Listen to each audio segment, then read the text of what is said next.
Okay, so this video is looking at plotting graphs, and specifically looking at question 2 on the problem sheet.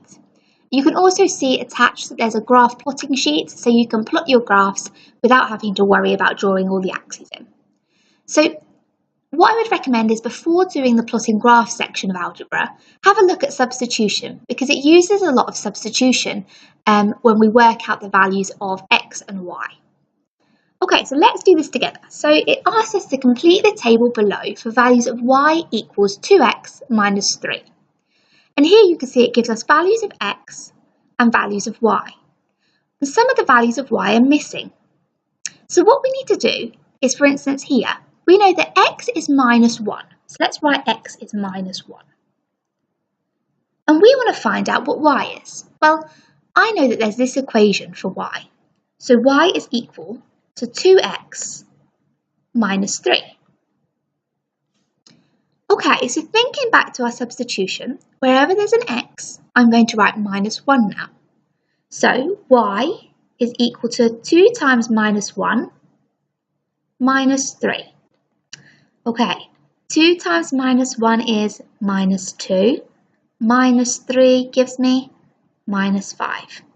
Okay, if you struggled with this part, have a look at your number line and work out your jumps. Okay, so we can fill in this part as minus 5. Okay, next, let's have a look at this bit. Well, here x is 2. So I can substitute, or we've got y equals to 2x minus 3. Well, this time x is 2, so y is 2 times 2 minus 3. 2 times 2 gives me 4, minus 3 is 1. Okay, so here we're going to put 1. So I would recommend now pausing the video and giving 3 and 4 a go on your own. Okay, so hopefully you had a go at that on your own. If not, let's do this together. So for the next one, we're going to have x is equal to 3.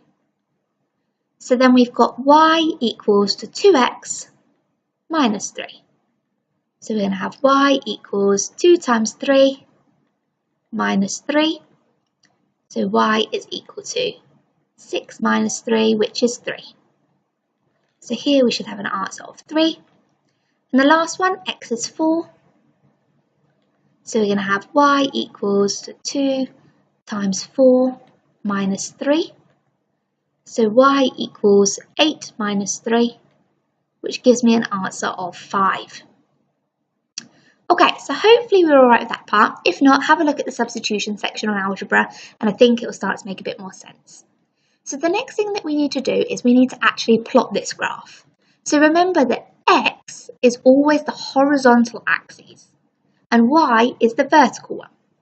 So here, when x is minus 1, y is minus 5, all the way down here.